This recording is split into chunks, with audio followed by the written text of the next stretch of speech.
Hello students, welcome to my YouTube channel Education Guru #1. Dear students, today we will do our English worksheet 25 lesson 6 fair play.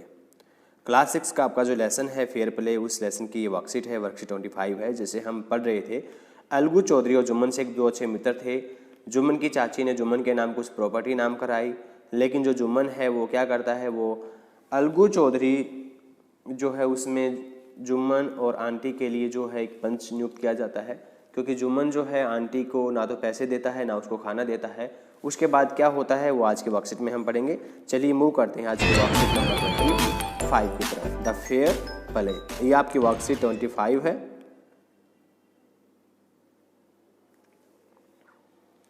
Twenty 3/12/2020 की worksheet है। यहाँ पे अपना नाम लिखेंगे, यहाँ पे अपने क्लासेज का नाम लिखेंगे।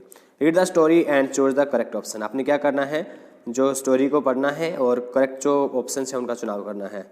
Jumman was cross examined. जो जुम्मन जो था उसको क्रॉस एग्जामिन्ड किया गया था, किसके द्वारा, अलगू के द्वारा और दूसरों के द्वारा।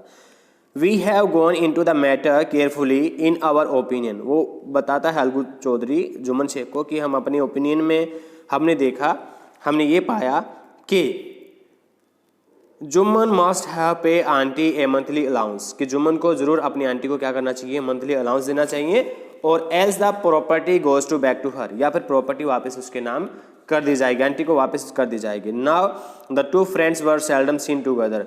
अब जो मुश्किल से ऐसा टाइम होता था कि दोनों मित्र जो थे कि वो कभी इकट्ठे देखे गए हों, यानी इस फैसले के बाद जुम्मन शेख में और अलगू चौधरी में क्या आ गया था बच्चों, मनमुटाव पैदा हो गया था, उनकी दोस्ती खत्म सी हो गई थी। The bond of friendship between them was broken. कहते उन दोनों के बीच की जो फ्रेंडशिप थी वो क्या थी, अब टूट गई थी। In fact Jumman was Algu's enemy and wanted his revenge. और अब जो क्या था, जुम्मन शेख जो अलगू का दुश्मन बन गया था एक तरह से, और वो उससे बदला चाहता था। Who was cross examine Jumman. Jumman को क्रॉस एग्जामिन कहाँ किया, देखो यहाँ पे पहली वाली में दे रखा है, अलगू ने और दूसरे लोगों ने क्या किया, जुम्मन शेख को क्रॉस एग्जामिन किया। What was the decision of the panchayat. Panchayat का डिसीजन क्या था, देखो पंचायत का डिसीजन ये था, ये रहा कि उसने कहा कि अगर जुम्मन शेख आंटी को खाना नहीं देता है या पैसे नहीं देता है तो जो प्रॉपर्टी है वापस आंटी के नाम चली जाएगी। Jumman must pay a monthly allowance to else the property goes back to her aunt. ठीक है, इस तरह से दोनों के आंसर हो जाएंगे। उसके बाद हम पढ़ते हैं, days passed and as ill luck would have it. कहता है कि दिन गुजरते गए और जैसे कि बुरा लक ये था मानो, Algu Chaudhary found himself in a tight situation. कहता है अलगू चौधरी जो था उसकी जो सिचुएशन थी वो काफ़ी टाइट हो गई थी, उसके लिए बुरा टाइम ये था। One of his fine pair of bullocks dead. कहता है उसका जो फाइन पेयर जो था, जो बैलों का जोड़ा जो था वो क्या था बच्चों, उनमें से एक बैल मर गया। ठीक है, and he sold the other to Samjhu Sahu a car driver of a village. और उसने क्या किया, जो एक छकड़ा गाड़ी वाला कोई ड्राइवर था जिसका नाम समझू साहू था, उसने उसको बैलों की जोड़ी को क्या कर दिया, उसे दे दिया।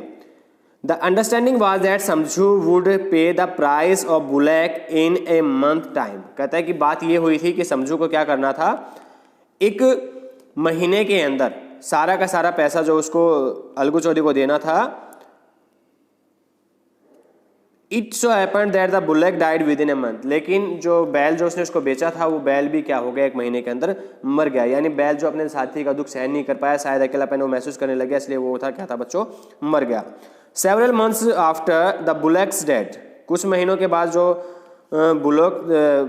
बुल की डेथ के बाद में, Algu reminded Sahu of the money he hadn't just paid but Sahu yet got very annoyed. कहता है कि जो अलगू चौधरी था वो साहू को कई बार जाता साहू के पास में और उससे पैसे की मांग करता है, लेकिन जो साहू क्या था, वो क्या था, पैसा नहीं देता था। वो क्या होता था, उससे अनोय हो जाता था, गुस्सा हो जाता था। What problem did Algu experience. Algu के साथ में क्या प्रॉब्लम आई, उसके साथ में क्या आई, उसके साथ में आई थी, one of his pair bullocks died and he sold the other to Samjhu Sahu that died within a month. यानी उसने क्या किया, जो बुलक जो था उसे समझू साहू को बेचा था, और लेकिन वो था वो भी महीने के अंदर मर गया। हु वाज समझू साहू, एक car driver of a village, एक गांव का कार ड्राइवर वो था समझू साहू जो था। सर्कल द करेक्ट मीनिंग पहले ये पढ़ते हैं। I can pay you a penny for the vast beast you sold me. कहता कि मैं तुम्हें एक पेनी नहीं दूंगा, एक सिक्का नहीं दूंगा उसके बारे में जो बैल तुमने मुझे बेचा है। He brought us nothing but rain, वो हमारे लिए कुछ नहीं लेके आया, सिर्फ हमारे लिए बर्बादी ही बर्बादी लेके आया। आई हैव ए बुलक, मेरे पास एक और बैल है, बुलक है। Use it for a month and then return it to me, कहता है इसे एक महीने के लिए यूज कीजिए और फिर मुझे रिटर्न कर दीजिए। But no money for your dead bullock, कहता है कि लेकिन तुम्हारा जो मरा हुआ जो बैल है उसके लिए मैं एक पैसा भी तुम्हें नहीं दूंगा। Algu decided to refer the case to the panchayat, Algu ने क्या किया, इस केस को पंचायत में ले जाने के लिए कहा। For a second time in a few months preparation for holding the panchayat were made, कहता है कुछ ही समय के बाद में क्या था, दोबारा से जो थी पंचायत का आयोजन किया गया। And both party started meeting people are seeking support, और दोनों पार्टी ने क्या कर दिया, लोगों का सपोर्ट लेने के लिए क्या कर दिया, इधर उधर उनसे बात करनी शुरू कर दी। Circle the correct meaning of the following words, आपने क्या करना है, कुछ जो फॉलोइंग वर्ड्स जो हैं उनका आपने मतलब जो है बताना है। रूइन, सबसे पहला वर्ड है रूइन, रूइन मीन्स होता है बच्चों डिस्ट्रॉय हो जाना या डैमेज हो जाना। दूसरा वर्ड है टाइटली स्पॉट, टाइटली स्पॉट का मतलब होता है बच्चों डिफिकल्ट सिचुएशन, क्या होता है, डिफिकल्ट सिचुएशन। रूइन मीन्स बर्बाद हो जाना, और टाइट स्पॉट मीन्स होता है बहुत ही बुरा समय जो होता है उसके बारे में टाइट स्पॉट यूज करते हैं, इसका मतलब होता है डिफिकल्ट सिचुएशन। तो होप सो बच्चों आपको आज की वर्कशीट काफ़ी अच्छी लगी होगी, अगली वर्कशीट के लिए जुड़े रहें, अगली वर्कशीट और ज़्यादा इंटरेस्टिंग होने वाली है। देखते हैं कि जो अलगू चौधरी है वो किसको पंच चुनता है और पंच अलगू चौधरी के फेवर में क्या डिसीजन देता है। आपकी राय में कौन सही है, क्या समझू साहू को अलगू चौधरी का पैसा देना चाहिए या नहीं देना चाहिए, सभी बच्चे अपने कमेंट बॉक्स में ज़रूर बताएं।